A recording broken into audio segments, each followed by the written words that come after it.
अस्सलामुअलैकुम। कमाद की फसल नूं पानी लगा सी तो हवा बहुत तेज़ चली, जिहदी वजह तो कमाद की फसल जिहड़ी है बिल्कुल लामलेट हो गई।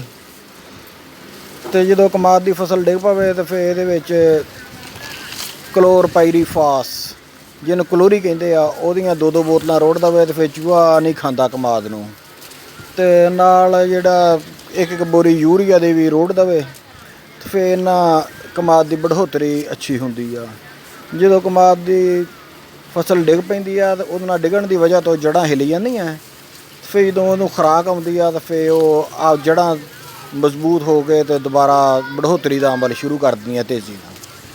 तो इदां दीयां होर वीडियो देखण लई मेरा चैनल सबसक्राइब कर लो, नाल घंटी का बटन भी नप दिओ। जज़ाकुमुल्लाह खैर।